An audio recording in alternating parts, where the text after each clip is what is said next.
So welcome everyone. Thank you so much for coming and joining us here for our virtual graduate open house with Nova Southeastern University's Department of Biological Sciences. My name is Teddy Uy. I'm one of the assistant director here with the graduate admissions team. So I'll be talking to you guys in a little bit about what the application is going to look like here. Wanted to get you a little familiar with some people here at the university, and then I'm going to turn it over to our wonderful department chair, Dr. Emily Lavin-Schmidt. So first off over here, just wanted to get a little bit more familiar. Oh, one sec. With our dean. We have Dean Holly Lynn Baumgartner with us, leading the charge here at Halmos College of Arts and Sciences. As she's joined us here, we actually had gone through a merger back in 2020, so we had two different colleges joining us here. So we have quite a few different departments, and within that, there's quite a few different program offerings. But of course, what you're all going to be interested here today is our MS in Biological Sciences. So we have three different concentrations for you to choose from here within research, health studies, and bioinformatics. So without further ado, here we are, Dr. Schmidt. Take her away. Hello, welcome everyone. We're so glad to have you here. My name is Dr. Emily Schmidt. I serve as the Department Chair for Biological Sciences, and we're excited to tell you about our Masters in Biological Sciences with the three different options that we have, which are health studies, research, and bioinformatics. So you'll get to hear a lot about that as we go through. We also have some alumni that are here and current students. And I'm so happy to see Alex and Paisley and Ashesh, and can't wait for them to speak with you. We also have our program director, Dr. Rupnarine, who's having fun with her computer, and Dr. Johnston, who has a slide coming up next, who helps with the bioinformatics and research concentrations. And we have Miss Gwen Hauer, who's hanging out around there, and she helps with all the administrative details of making sure our students are on the right track and getting where they need to go in an efficient way, and just helping generally all around. So we are so happy to have you here, and just happy to share the information about our master's degree with you. So I'll let it go on to the next slide. Okay, Dr. Rupnarine is playing with her computer, and I see she's flipping in and out there with our friend Dr. Reza Rajiv, who teaches in the program. He's a biochemist, organic chemist, and you can see her smiling face there on the screen. I'll just take over while she's messing around with her stuff. I'm sure she's listening to us. Dr. Rupnarine has been a podiatrist for much of her career, and then she realized, I guess, that managing a health studies master's program was going to be a wonderful thing for her to do. And she came here at NSU and teaches anatomy and physiology, and has for the last several years now, I think we're on class 7 or 8, has really provided and continues to provide excellent mentorship for how to get into the health professions from our master's program. And we're just so happy that she's there to help our students. I can see Alex probably smiling and nodding his head, because I know, and Ashesh as well, right? I know they benefited from Dr. Rupnarine's guidance tremendously. All right, next. All right, Dr. Johnston, I'll let you speak for yourself, I guess. There you are. Thanks, Dr. Schmidt. Hi, everyone. I'm Matt Johnston. I'm an associate professor here in the biology department. I help to manage the research side of things and also the bioinformatics side of things. I also teach a number of the graduate courses in the curriculum. I work with several different organizations on research here at NSU, including the Deep End Restore project and also with GHRI. So I'll be talking later about those two concentrations and kind of the similarities and differences between them, and all of that. So I will look forward to that in a few minutes. Go ahead and advance, Teddy. So we do have a number of faculty here. This lists some of the specialties: ecology, biology. We have a lot of microbiologists. We have a lot of people interested in bioinformatics now, genomics, genetics. So this is kind of a listing of all of our specialties. I'd encourage you to go to our website. Every faculty member has a website, and you can go in and drill down and look at their research and look at their publications.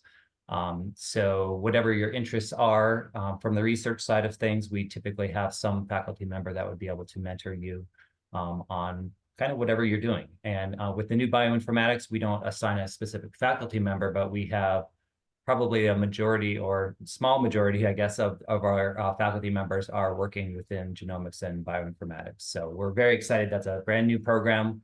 We'll hear from Paisley a little bit later. She's in the program right now. So we're very excited to talk more about that and recruit some students on that. Go ahead and go forward. All right, and Dr. Schmidt, do you want to take over about the health studies? I think Deanne is still fiddling with her computer. So we've put in some slides that show the basic curriculum of the program, and this is the health studies concentration. So we've got 3 different concentrations, and the health studies concentration is in person, and it starts in June 25th. So it starts at the end of June every year, right after students may have graduated from their undergraduate degree. We have 2 courses in the summer, graduate seminar, which is something that all the Masters of Biological Sciences students take.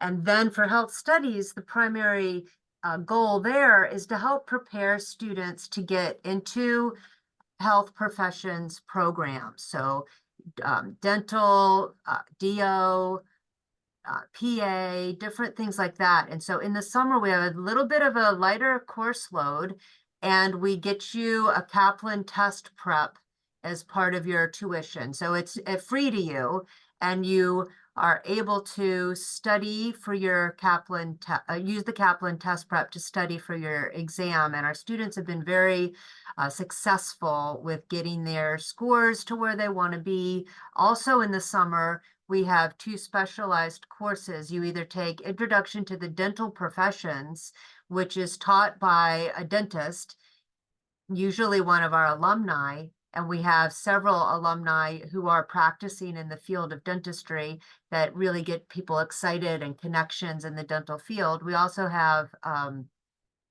physical diagnostic skills taught by Dr. Rupnering, who gets you ready for the generalized health professions, DO, PA, and so on. So we have a really fun summer, and then you get 4 courses in the fall and 4 courses in the spring.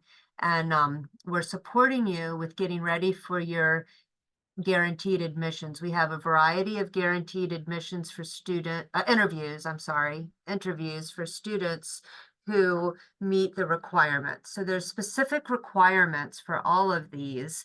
And if you're interested, you have to follow up with myself or Dr. Rupnering for the details.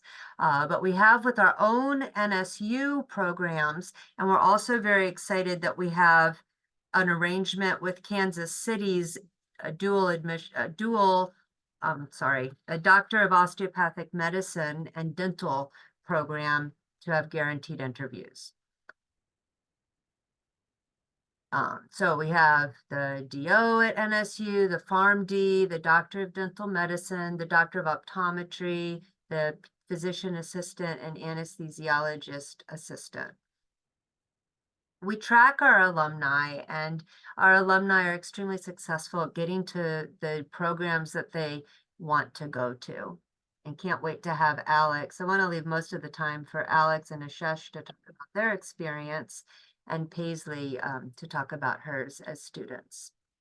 Go ahead and move to the next slide. Alrighty, this is the research concentration. Dr. Johnston probably wants to talk about that. Thanks. Yeah, so the research concentration is for those students that are interested in not necessarily the health side. We do research in the health side as well, but if you have any kind of interest in research as far as biology, ecology, genomics, genetics, computational biology, any of those types of research interests where you actually want to be doing applied research and an actual research project, this is the track that you would take. Now, there are 2 kind of parallel tracks within the research concentration. One of them is a capstone and one of them is a thesis. The difference between the 2 is the capstone, you do more of a review paper and you take more coursework versus the thesis where you actually develop a research project.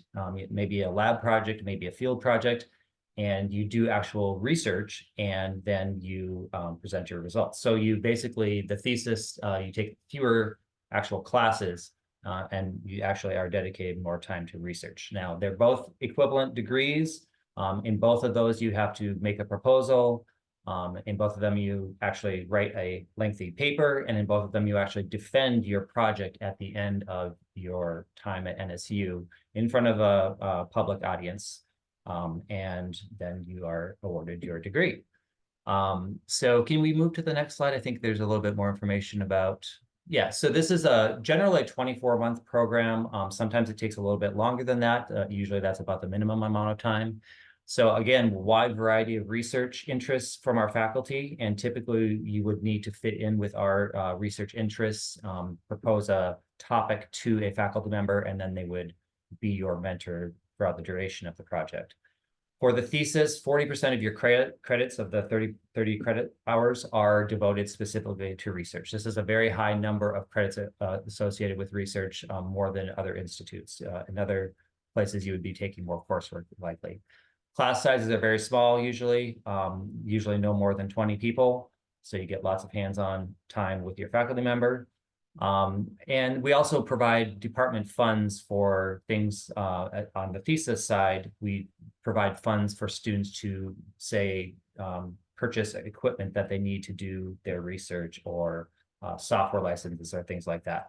We also do provide travel money for both the capstone and the thesis students to travel to conferences if that is something that they are interested in. So the research concentration is pretty flexible. So, you know, if you have something that you're really interested in study and it falls within kind of the art areas of specialty, you can do that as long as you submit a proposal and find an advisor. So it's quite a flexible program. Okay, can we move to the next one? Okay, so the next concentration is the bioinformatics. And the bioinformatics, this is our newest concentration, just started last fall. This is a entirely online program. It's all coursework based. So it's over 3 semesters. You start in the fall, and then you go winter. You are off in the summer, and then you take the next fall.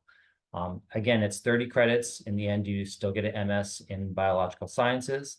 But again, this is completely online. So if you're, you know, in the middle of the country somewhere, you can, and you have an interest in genomics and bioinformatics, you can certainly take this program.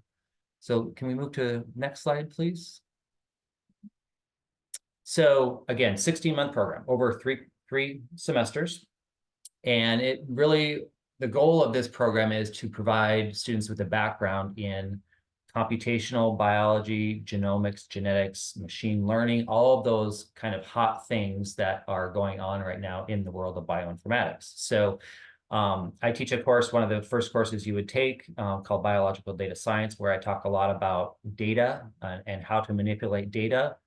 That is extremely important to modern scientists to be able to, you know, work with these huge, large data sets. And I always tell students, if they end up going into something besides genomics, the skills you learn are still going to apply, because data is, you know, kind of data. So again, the whole goal of this is to get students familiar with handling large amounts of data, specifically genomics data, and being able to manipulate it using software and things like that to produce an end product. So we're very excited for this program, and we're hoping to get a good number of students in to train our next generation of scientists who are working in genomics.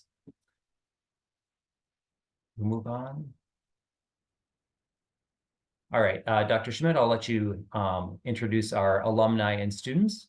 Okay, we wanted to leave most of our open house time really for participants to be able to hear from our alumni in the various programs that we have. Also, we're running some competitive scholarships now and some TA opportunities that really bring down the overall price of the program, and want to make sure that you all, if you're interested in applying, that you for sure reach out to us so we can give you the information on that. We've got 3 alumni here today. You can see their smiling faces. We've got Alex Delva, who's now in dental school. And we've got Ashesh Shoni, who is now an osteopathic, well, he's accepted and he'll tell you his story about his osteopathic medical journey. And we've got Paisley Samuel, who has gotten a master's degree in marine science and now is in our bioinformatics program.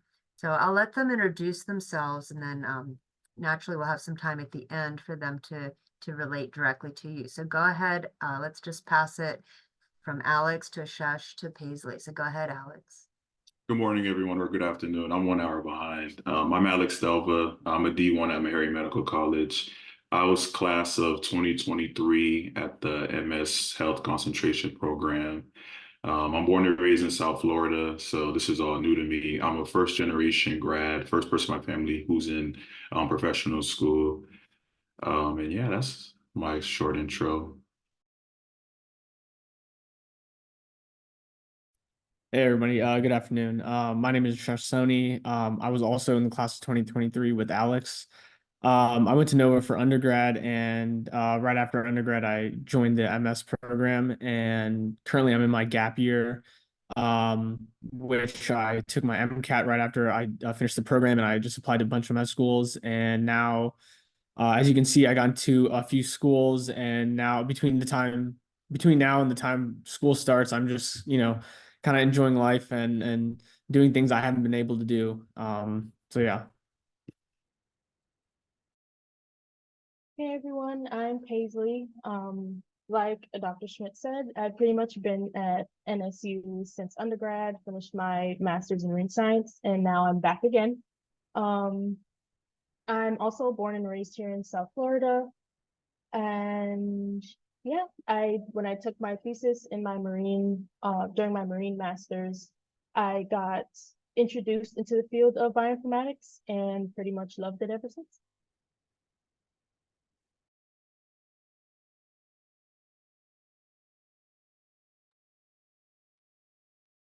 Teddy, can we go ahead and move? All right. So if you guys think of questions for them later on too, feel free to throw anything that you think of within the Q&A, and we'll have an open section at the end of the presentation here. So I'm now going to be covering a little bit more details into what we're looking at for application requirements for the program. If at any point you guys have questions regarding anything that we have discussed here, feel free to reach out to our office for graduate admissions, and we're more than happy to help you out. So starting over with our health studies concentration for the program here, you're going to submit a general NSU application and a $50 fee, along with all of your official transcripts from previously attended institutions. Now, a couple of things to keep in mind when we're looking at these official transcripts: they do need to be considered official to be usable for our application review. And if you've attended multiple institutions, we must have separate institutional transcripts. So even if you took one class at a community college, we still will need a separate transcript from them. And it does show up when we see the transcripts coming through. So we'll have to ask for it at one point or another. Just make sure to include that right off the bat so it's a smooth transition for your application. So for the next item, you're going to have 2 letters of recommendation. These should ideally be coming from an academic source, such as a past professor, maybe an advisor of yours, program director, something of that nature. The way that will be handled, you do have to first submit your general NSU application before you can send out recommendation requests. There's going to be a separate section, and we're going to take a peek into what that actually looks like here in just a sec, but you'll have fields to submit the email of your intended references, and then they get an electronic form to send, or excuse me, to fill out, and then attach their written letter to and send back to us. On top of that, you're going to have a personal statement that's going to tell us a little bit more about you as a student, why you're interested in the program, any professional goals that you were going for afterwards, and really anything else that you want to let us know about as an applicant. And our ideal, I should say our minimum undergraduate GPA is going to be at 2.85. I will say our ideal candidate does like to sit around the 3.0. If you have any concerns about that, definitely reach out to our office. Now then, for our research students, those of you that are looking to apply for the research concentration here, we do rolling admission. So we accept students for the winter, summer, and fall terms. The next applicable term is going to be summer 2024, which is going to have a deadline of April 15th. More so, as I know many of you are applying to. Oh, and let me backtrack. That the deadline for the health studies is a little bit different. We need to have that as May 15th. You guys have a little bit more time, but definitely get in all of your information as soon as possible so that we can get you reviewed and set to go. For the health studies program application, I apologize for not covering this a little bit earlier. It is only summer entry term because we're having that 1 year accelerated format. We bring in one class and you're with us for that entire year, and then the next class comes in that following summer term. If you have any issues looking at the deadlines or having that information online, let us know. We can always send over that information. But then moving back over to the research concentration, you have a couple of different options when it comes to terms. So for those looking in general fall time, you have more of an expanse on what you have available for your documents. So you have until July 19th. That is going to fall on a Friday. So we have that at the end of the work week. So you have all that prior week to get in anything that may be remaining. For this application, it's going to have similar requirements for our health studies. There's going to be a couple of things that we want to make sure that we're geared more when we're looking at the concentration specific applications. And that's just making sure that your intended personal statement and how you're writing that is for the actual specific term. We know sometimes because it falls under the larger MS Biological Sciences during the application process, there can be a mix-up when selecting the correct concentration. So you're going to have all those transcripts submitted again, along with your 2 letters of recommendation and personal statement. If you're having any issues, or maybe you say you got the notification that your transcripts have been received, but it's not showing so on the portal, reach out to one of our one of our staff members here from admissions, and we can usually check with our enrollment processing services team, which handles all the incoming documents. And then finally, for our bioinformatics concentration, we enroll students for fall term only, and that's going to be July 19th again, so it's going to be that Friday. Over here, you're having that same general NSU application again with your transcripts, 2 letters of recommendation, as well as that personal statement. Again, we're looking at minimum 2.85, but ideal candidates are usually sitting around that 3.0 range. And now we actually get to take a look into what it looks like on a graduate application. So first page that you'll pop into upon creating your graduate application account with us is going to be your overview. This is going to show all the listed general information that you would have put together from that initial account creation. So if anything isn't lining up, do let us know and we can generally change that out on our end, or you should be able to have the ability to edit some of your information. But this is where you go to start an application. So on the very top of the screen, you're going to notice a couple of different areas, but I like to focus on right up top over here saying my applications. So when you do initial account creation, it's usually going to ask you if you have had any specific interest in certain programs, and then it's going to list those out underneath applications for you to be able to start. So this is just one example under here for our general application. And the first portion of all that is going to be the biographical and contact info. Most of this is rather straightforward. It's going to be like your address, date of birth, if you've had any past affiliation with the university. But we do want to make sure your contact information is up to date. We ideally recommend using a non-university related email address so that you always have access to that email. In some cases, we've had issues where students would use a prior institutional email for their account and later on lost access to it because they graduated. We want to make sure you always have access to any information that we're sending you, as this is the email that we will utilize to send your actual decision letter, and then anything else that we may need to discuss with you regarding your application. Then we're going to have the program details. So again, we want to make sure we're choosing the correct terms here. As we were just previously discussing, some of these concentrations have a more select term options and how you can enroll. So you just want to make sure you're choosing the correct entry term.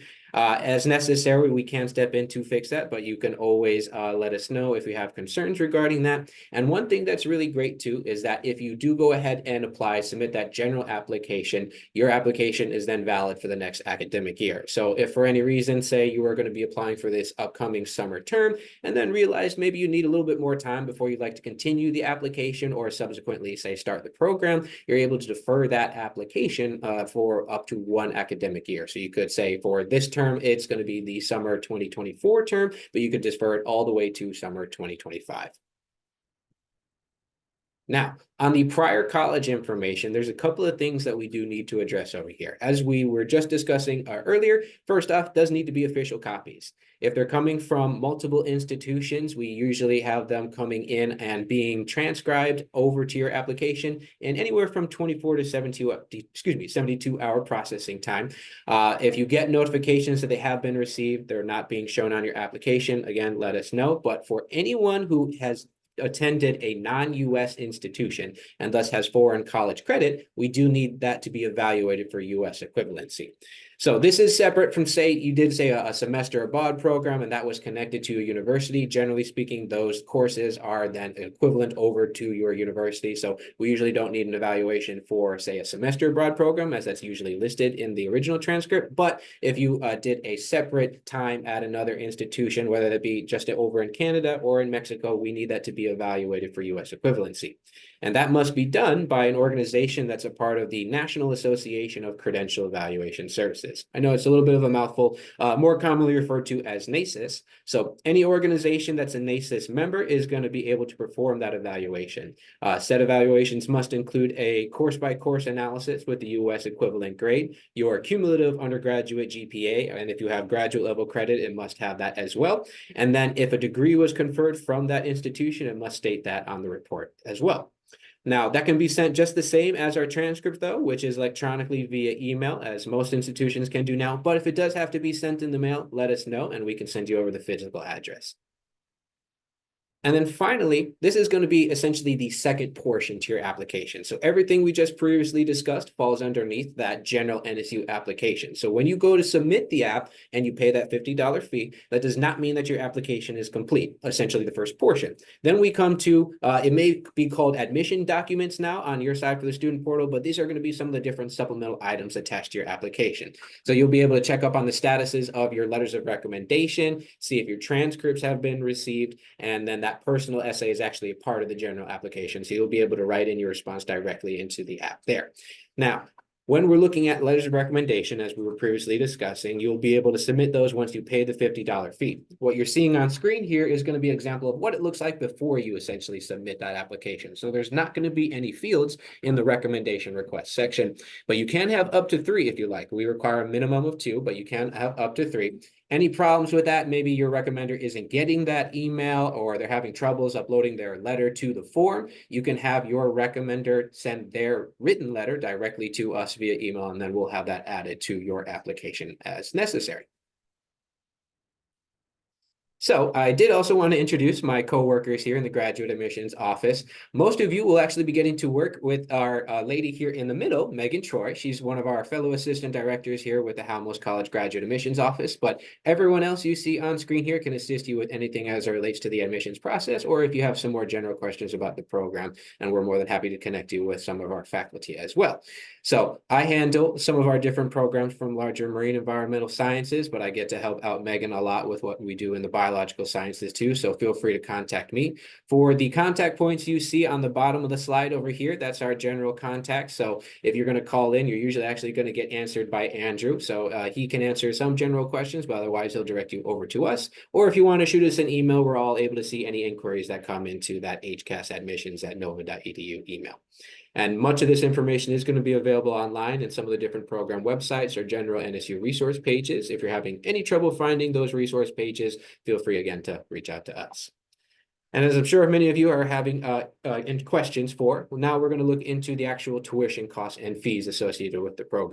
So when we're looking at the tuition and fees here, across all these programs are going to have the same tuition rate, which is $1,473. The average student, excluding the health studies concentration, are more so, I'll say it's going to be dependent on which concentration that we're looking at over here. So say for our MS research concentration folks, they usually take a general 6 credits per semester, which looks around $8,800 for tuition costs. When we're looking at, say, the MS and health studies, then you're going to want to look at the differentiation because of the credit load. So as Dr. Schmidt was saying earlier, for like that first semester in the program, you're going to be doing 6 credits. So that's at that $800. But then for the subsequent semesters, you're going to have the 12 credits. So difference being then that if you want that quick count for you off the top, that's going to be around 17,600 or so, is a little bit closer in scope for that. Now, when we're looking at those, remember that that's going to be broken by per credit hour. So remembering that when you're doing these classes, the 3 credits on average is what can consist of 1 course. So and depending on what we're looking at for which concentration, you could be taking 2 to 4 classes on your given semester time. But then the fees that you see listed underneath that, the $1,800. That is actually split among your 3 academic terms, being fall, winter, and summer. So that is the resulting in your $600 student semester fee. That's really the only other fee that you incur during your time as a student, not including what you may pay for, like, say, textbooks. The only other things to keep in mind is per a university policy, all students are required to have health insurance. So as an enrolled student, you are automatically going to be enrolled and registered for the university's health insurance. But if you have your own, or maybe you're still with your family's policy, there is a waiver form that you can fill out so that that won't populate as a fee on your account. If any of you would like the actual student descriptions and what that all covers, I'm more than happy to send it. It's basically going to be looking into anything that you'll utilize, whether it be on the ground, being, say, some of the technology in the labs, chemical usage, or larger formatted text that we have available within our library, to online journal subscription articles, databases, and much more. All right. So on the next page here, we're going to have a little bit more information on our scholarships and paid positions. So as Dr. Schmidt was mentioning, one of the really great opportunities for you guys are those teaching assistantships. We're actually going to be having, aren't you looking right now, in fact, with the whole department. So what we're looking with some of these different opportunities, first off, you're going to have 3 different types of scholarships, essentially, that you can take a look into. Off the bat, you have to keep in mind, you do first have to be admitted to our university before you can apply for any scholarships or paid positions. There's going to be a larger area, which is the link that you're seeing on screen for the hcas.nova.edu scholarships page. You'll be able to see all of our different scholarship offerings, and they fall into institution-wide scholarships. General criteria for that is just being an enrolled student here at the university. We have college-wide scholarships, which usually have their requirements being that you have to be an enrolled graduate student here at the Halmos College. So most of you guys would fall into that general criteria as well. And then we have department-specific scholarships. So we are our multidisciplinary college. We have 8 different departments, but you guys would want to look under the Department of Biological Sciences as well. Now, within that, each of these different scholarship funds, or what they have available, may have different requirements. So the general criteria is just to kind of get your foot in the door. There is usually a larger email that you can contact for many of those scholarships that's monitored by multiple people here at the Halmos College. So depending on which scholarship you have questions about, that person will respond in kind. The other area that you may look into for paid positions, like the teaching assistantships, for example, are usually ran the formal application through a software program called JobX. You guys will get access to that once you become admitted to the program, and then you can access the student portal. If you ever want to sit down with any of us from admissions, so you can go through that whole page. I know it can sometimes be a little confusing on where to find some of those resources. Again, we can happily sit down and break that all down for you. Now, I do, of course, always encourage everyone to follow us on social media. We will post this on our YouTube channel later on. So if you guys do want to go back and watch over anything that we discussed here, that will be available on YouTube. We'll send out the link to all of you later on as well via email after we've gotten all the edits and cuts out of it. But we do try and post on many of the different social media platforms, whether it be Facebook, Twitter, LinkedIn, or Instagram, on any of the different events that we're hosting all throughout the year. So they're a wonderful opportunity to come and learn about what we get up to. We do virtual lecture series, as well as larger informative events like these open house. Now, I wanted to turn it back over to the department, as they had a couple of alumni they wanted to highlight from years past, in fact. Okay, great. Thank you. We'll just let the alumni speak, and hopefully we could answer your questions, because we really want to make sure that the people who are attending, that you get your questions answered, and know that this is just a wonderful program, 3 different ways of preparing you for the next step in your biological sciences related career. So we see the Q&A is open, and we're trying to write back, and I'll let the alumni speak. You can see the questions and you could answer. So go ahead. For the first one from the anonymous attendee, when taking classes for the health science concentration, from what I remember, we had 4 days a week. The classes was about 4 or 3 hours on each recurring day for the fall semester. The second semester, we had 1 day or 2 days. No, 1 day that had 2 classes. But then it was still the same, about, I believe, 4 hours, depending on when the class would start. But working part-time, that was one thing that I struggled with. Me personally, if I was to do this program again, I would not work part-time. I want to say it is doable, because they do have the TA option job where you can do the TA for the scholarship that they offer. But a regular part-time job, I would limit the amount of hours that you can work so you can ultimately maximize the amount of studying that you can do for the program. Me personally, that was one of the things that didn't help me. But if I could tell anybody who's deciding to apply, and if you are working a part-time job, I would say try to get as minimalist hours as possible, because usually maximizing your time on the weekends will make the biggest difference, because you can study after class, but when you take advantage of the weekends, which is most of the time where most people will work, of course, you won't be getting the same focus as in the regular program, like if you weren't working.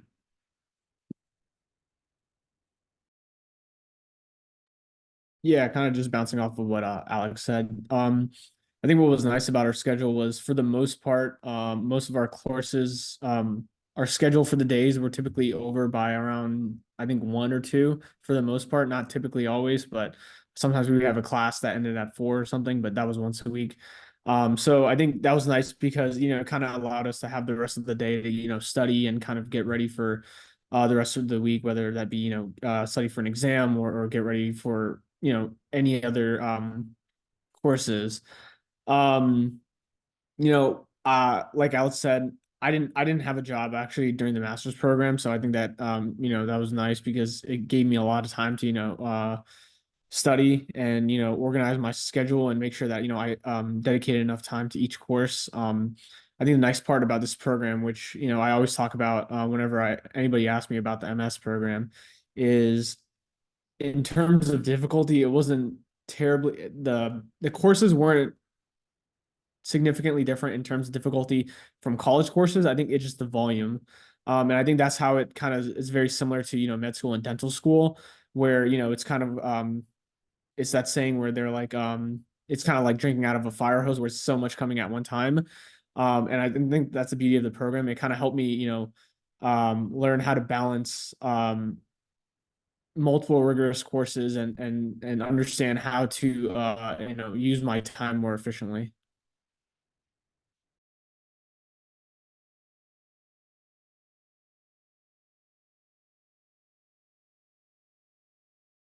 Okay, we have a question here in the chat, and I'm sorry, not Dr. Schmidt. I'm Dr. Marie sitting in for Dr. Schmidt. But you want to know what the application hiring process looks like for the TA positions.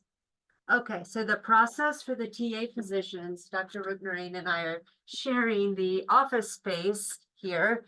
What you need to do is before you're a student, you can't go into the official place, which is JobX. So what you do is you need to send an email right away to, you can send it to me or to Gwen Hauer. I'll put it in the chat. And you give us your why you would be a good teaching assistant statement and your resume and a letter of reference. And then we hold on to that because we want to let the people know by the beginning of May, if possible, when they're selected, because we know that having that tuition benefit is a really great benefit, and it might be a determinant in whether or not you can come to school or you choose to come to our program. So you can't get the actual benefit unless you are a student in our program, however. So that's how that looks like. And we have directions for you to do that. And I will type, well, you got my email, and Gwen Hauer is GHAUER @nova.edu.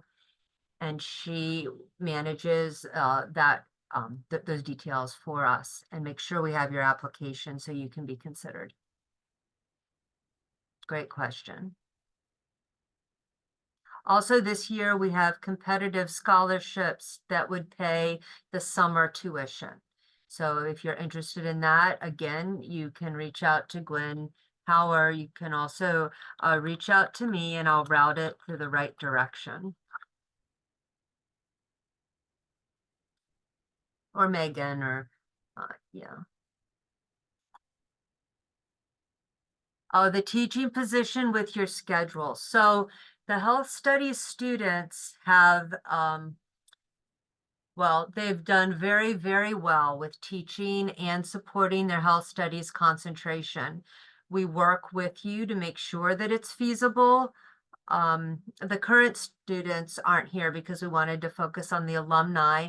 We could, Sandy asked the question, we could put you in touch with one of our students, but I forget the numbers, but maybe about half of our teaching assistants right now are in the health studies program, and they are loving it. You've got 2 labs that you teach, and it's Bio 1. And what's really especially wonderful about it is it helps you with your confidence and preparing for your standardized tests.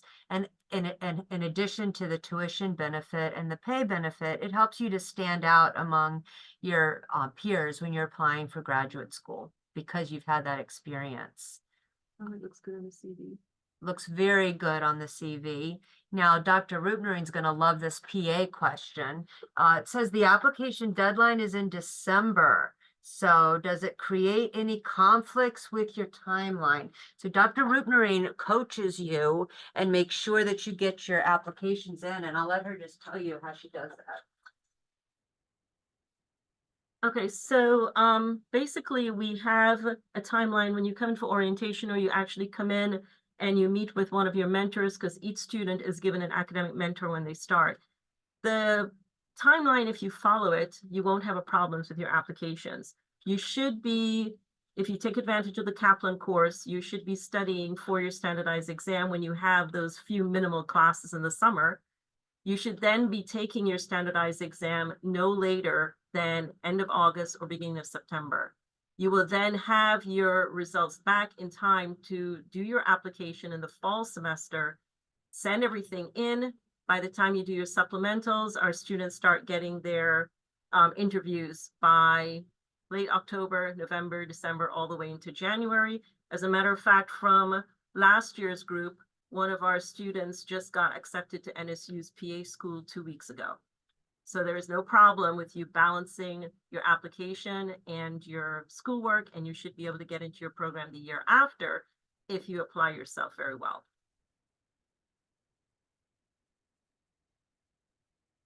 Are there any other questions concerning that? There is one about this different concentrations. Now, the 3 different concentrations have different formats. So you have to be in person and start in June 25th for the health studies concentration. So it's best to pick a concentration that you really want and focus on that one. The bioinformatics concentration, it starts in the fall and it's online. Now, if you happen to be around, you can be a TA and do the bioinformatics concentration, and that's exactly what Paisley has been doing.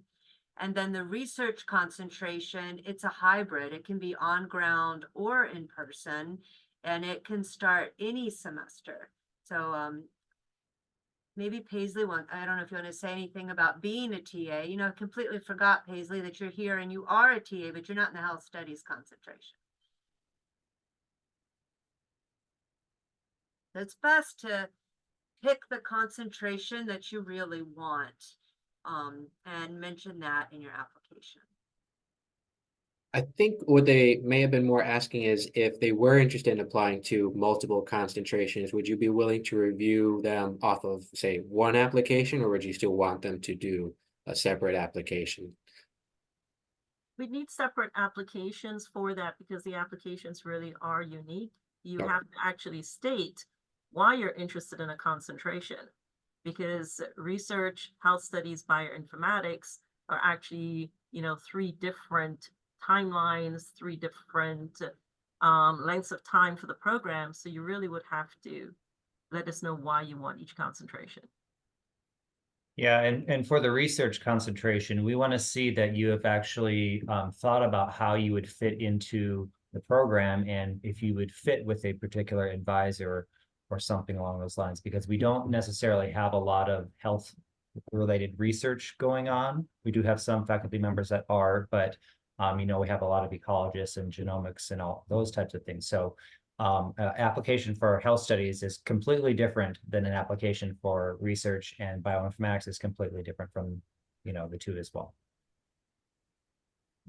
Thanks so much. And then I will add at least you don't have to submit the transcripts multiple times. So if you are interested in applying to different concentrations, at least you only have to submit those transcripts once, because then we can pull those from the admission side for all of your applications.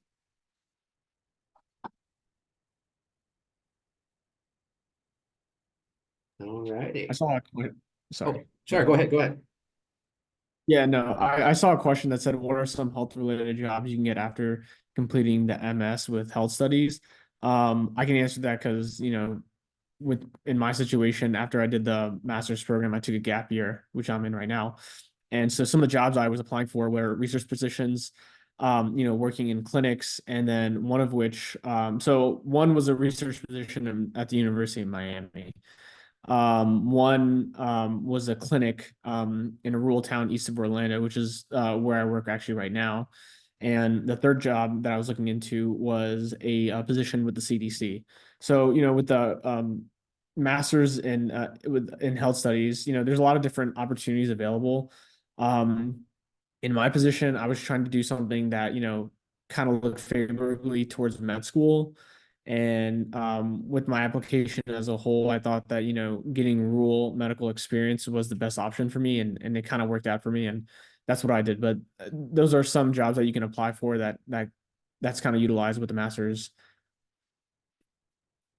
I also wanted to add that if you go online on our website, you can see a lot of photos of our health studies students and the places that they are now attending. But keep in mind that a lot of our students get accepted to multiple programs, and then they have the choice, which is a nice thing to have. And so, Ashesh, can you speak to that? How many programs you've been accepted to at this time? Yeah, so so far I've been accepted into 4 schools, 2 in the state of Florida and 2 outside of Florida. One in Orlando, one is a school that's based out of New Mexico that's opening a Melbourne campus, one in West Virginia and one in Kentucky. And then still waiting to hear back from a few other schools, but those are the schools so far. For anybody wondering, it's OCOM, Orlando College of Osteopathic Medical School, BCom, Burrell College of Osteopathic Medical School, West Virginia School of Osteopathic Medicine, and Kentucky School of Medicine. And Ashesh is not our only alumnus to have that. We've had a number of alumni that graduated last year that have been accepted to multiple dental and multiple medical schools. So we're extremely proud of them all.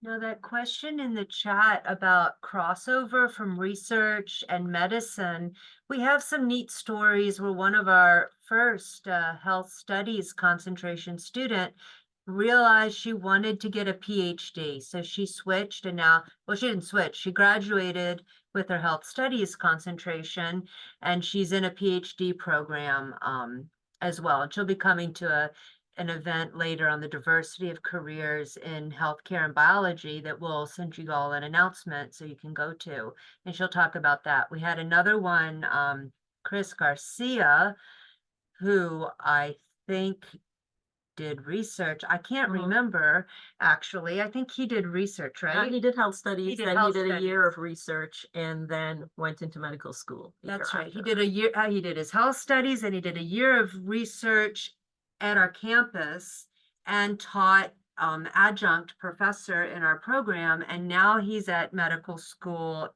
in Indiana. Yes. Yeah. So, yeah. For another question, when obtaining letters of recommendation, we do ask that you at least have one letter from a science professor. And Andrew or Teddy, I'm going to let you answer the other question about fee waivers. Yes. So the question was, are there any fee waivers for graduate applications? I'm happy to say that everyone who has attended here today, or at the very least registered, will be able to get an application fee waiver that we will send when we also have the link ready for you guys to go back and rewatch this at your leisure.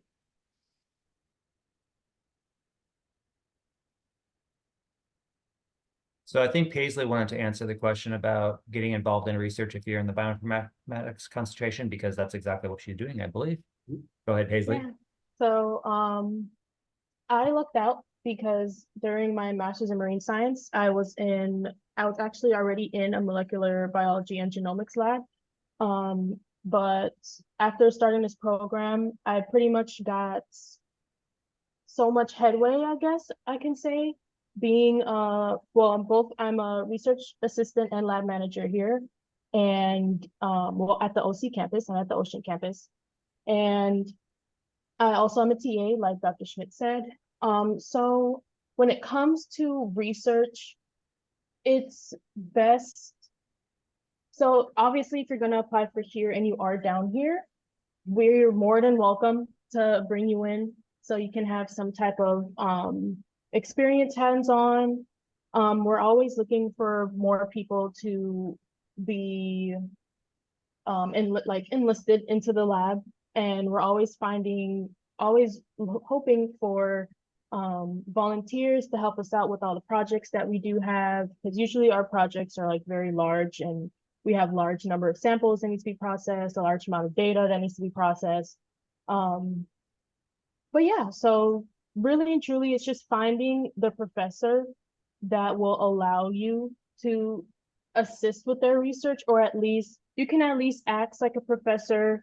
Like for example, I work for Dr. Jose Lopez, and you can even ask him like, hey, is there any way I can shadow somebody in the lab doing something? Or maybe like set up a meeting and I can kind of tell you what it is that I do, see if I can kind of help you along the way. So yeah, hopefully that answers your question.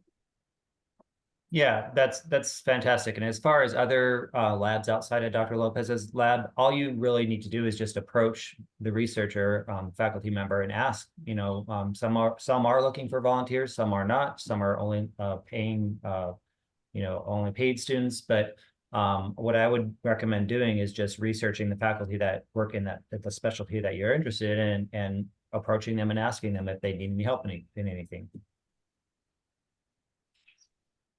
I will answer the last question. Please understand that when you make your application, we're not just looking at GPA. We are looking at the entire application. So we'll be looking at your letters of recommendation, what kinds of courses you've taken, and yes, at the GPA, but we're not filtering you out based on your undergraduate GPA being too low. So you really do need to send in your application and let us view your entire application, including your personal statement and your letters of recommendation.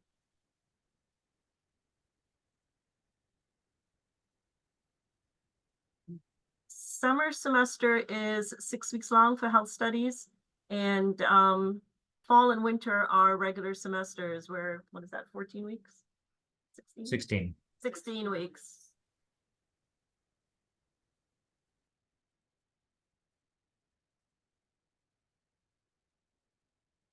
The health studies students, they go straight through with their coursework. So you start June 25th and you go to August, then there's a small break, then you go the end of August to December, then January through beginning of May, and then you graduate. So that's very scripted. The bioinformatics, you start in late August, you go fall semester, winter semester, and then the next fall semester, and then you're finished in that December.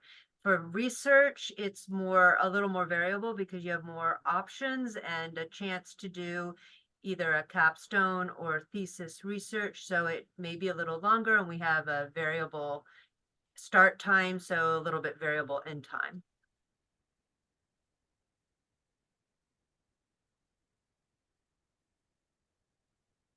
I'm sorry, did we already answer this one here from Sandy as well, and her interest for crossover between the research and medicine? I know we had discussed. Yes, Dr. Schmidt answered. I think so, unless there's a follow-up. Dr. Schmidt answered. Perfect. Right, wonderful questions, all in all. Oh, here we go. Got another one from Sandy. So for the research concentration, I'm assuming you have to have an idea of what you would like to work on and which faculty member you would like to work with. Do we have to reach out to them individually? Yes. So in general, we want you to come with a plan of what you want to do research in, and approach the faculty member directly for that. Now, we do have some faculty members that are looking for students for specific roles. And they sometimes advertise for those, but in general, especially in the application, we want you to do your background research and show us kind of what you're interested in and who you think you would like to work with. Now, that doesn't guarantee that you're going to work with that particular faculty member. They have to have a space in their lab and the interest in your project as well. So it's kind of a mutual acceptance of between the student and the faculty member that they will work on a specific topic.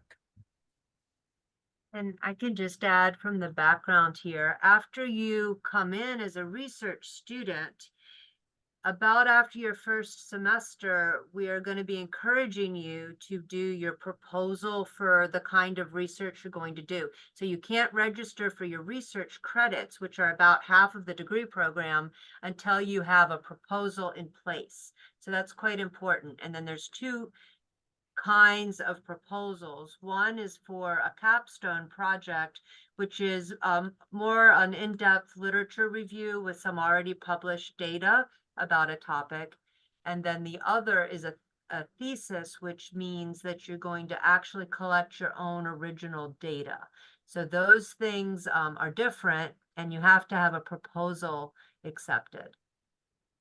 Yeah, so when you come in as a research student, during your first semester, I hold a kind of an orientation where we'll talk in great depth about all that stuff. But as Dr. Schmidt said, you really need to be on the ball and getting your proposal in if you want to graduate within that 24-month time frame that we mentioned. But if you have any more in-depth questions about that, you can contact me directly. But I do cover all of that when we have our orientation. So the acceptance rate for the health studies concentration is about 90% into our health studies concentration.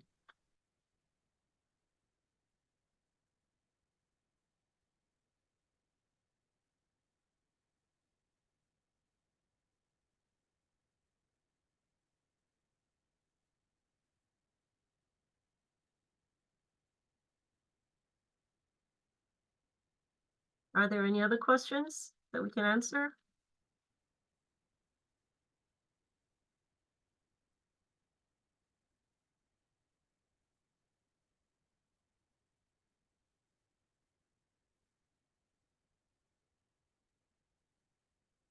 All righty. Well, if we don't have any further questions, Dr. Schmidt, Dr. Rupnerine, I still had a couple more of our slides of our alumni, if you wanted to go through them still, just in quick detail on some of the other students that have come through the program. You could just run through them quickly and I'll just give a little brief. Sure. Right. I do want to answer one question from one of our students. Oh, yes. The health studies concentration is all in person. We do not offer an online option for health studies. For research, we do have some courses that are online. So yes, you can take those as electives. Any of the bioinformatics courses, you can take those as an elective course for the research side. And Teddy, I think you could just run through the slides, just everybody can read actually where our students have gone, some of our students for health studies.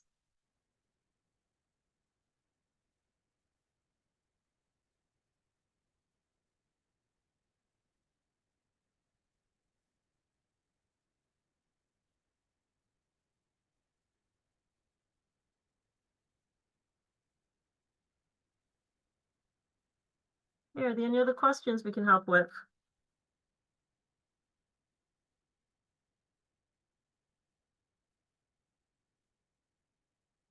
Thank you, Alex, and thank you, Paisley and Ashesh. I see Alex put his email in the chat, so thank you for doing that. It's very nice of you to take questions from students or potential students.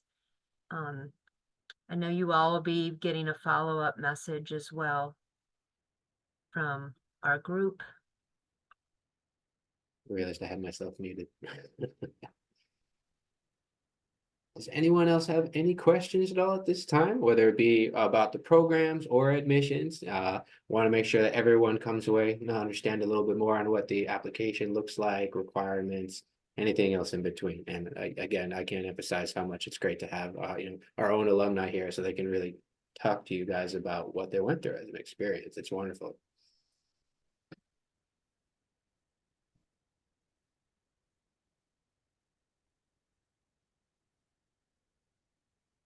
Okay, everyone, this is Dr. Ripnerine signing off because I'm going back to my office since I'm sharing Dr. Schmidt's office as my computer wasn't working. Thank you. And once again, thank you to the alumni. It's very nice seeing you, Alex, Ashesh. We are still so very proud of you. Thank you.